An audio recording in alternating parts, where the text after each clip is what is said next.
Greetings, Mr. Gray. For the first time in the flesh.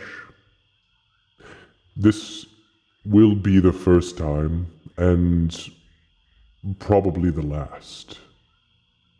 Now, you're confused by what's happening here, Mr. Gray. But fear not, for I intend on telling you, if, that is, you've got a few moments to spare.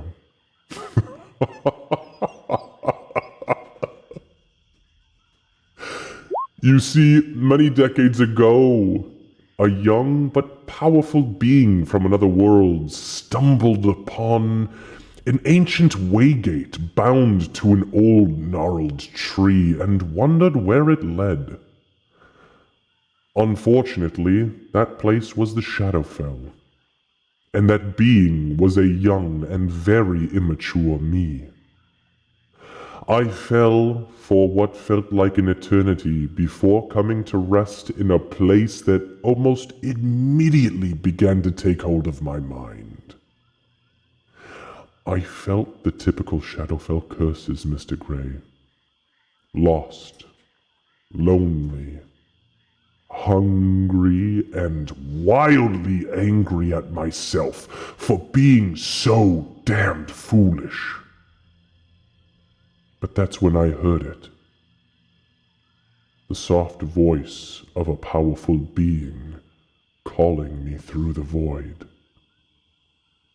I followed the voice for months, Mr. Gray, wandering aimlessly, consuming mucousy liquids out of pools of obsidian darkness and fungi that grew from the corpses of those who'd already succumbed to the shadow.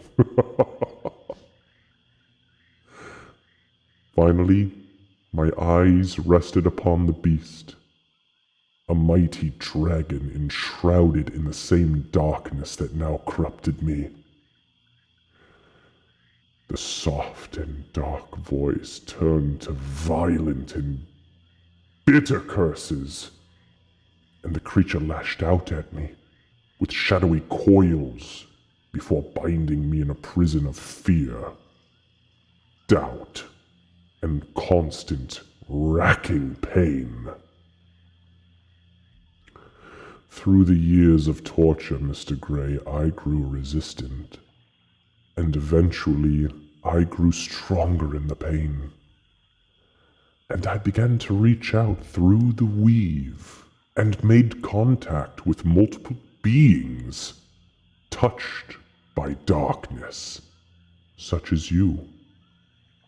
You see, Mr. Gray, the thing about those who've fallen from grace is that they're wildly easy to manipulate.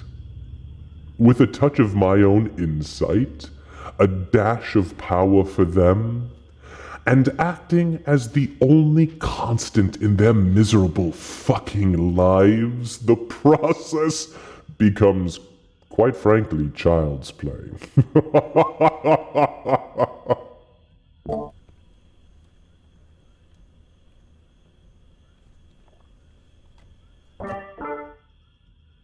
You see, when I convinced the Celestials to steal away Northraxian's most prized possessions, I knew she'd give chase. But they alone weren't strong enough to destroy her. I also knew that they wouldn't make it back to Mount Celestia before the great Shadow Dragon caught up. And that's where you all come in. I needed you. I needed them. And at this point, he motions to the rest of the group. Desperate for attention and selfish to the fucking core, the lot of you. Your success was almost assured in my task. And now that you've done it, defeated Northraxian the Shadow and freed me from her dark confines, I thank you, truly. Unfortunately, Mr. Gray, this is not where it ends for you. You see, over the years I've watched your power grow, and I've seen your darkness deepen. I need one more thing from you, and that is something that you've lost over time. Your soul, though corrupted, is needed at its most vile. So I'll leave you with this.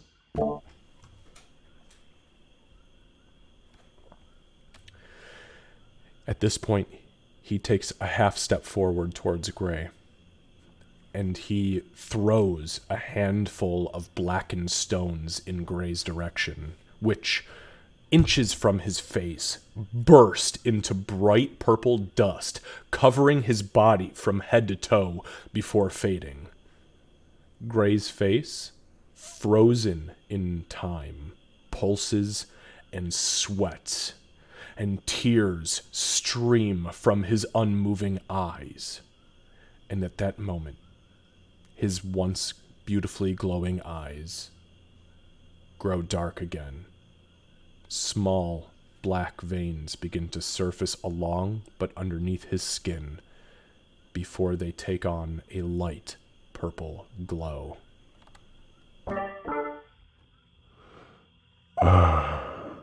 That's better. You have 3 weeks, Mr. Gray, before the touch of shadow completely consumes you. After that, your soul is mine. I'll leave you for now, Mr. Gray, and allow you to enjoy what humanity you have left.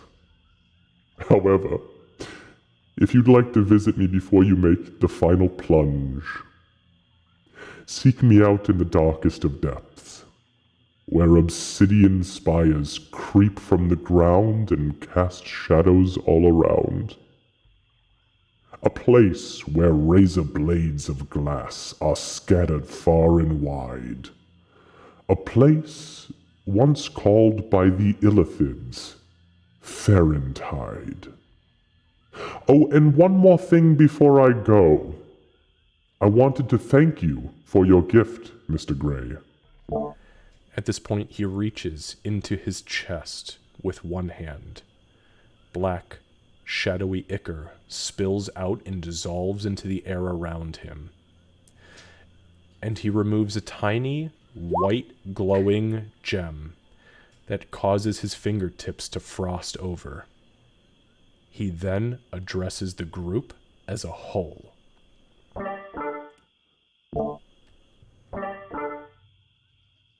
You see, if it weren't for the great power in this curiously tiny gem, you know, Mr. Gray, the one you carved from Aurora's chest with an icicle as she and Doc lay bleeding out, as the glorious Ree fought for her fucking life against the huntress of the Grelian Mountains, Ishmir.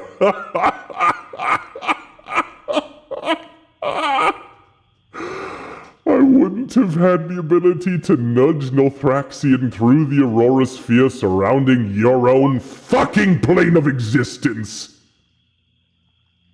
So for the key to my freedom, in a moment of unadulterated selflessness and treachery, he winks at Aurora and Doc. Mr. Gray, I thank you and bid you goodbye. At this point, his large, shadowy wings spin around him before his entire form collapses into the ground, and in a second, vanishes out of existence, and everybody immediately resumes normal movement.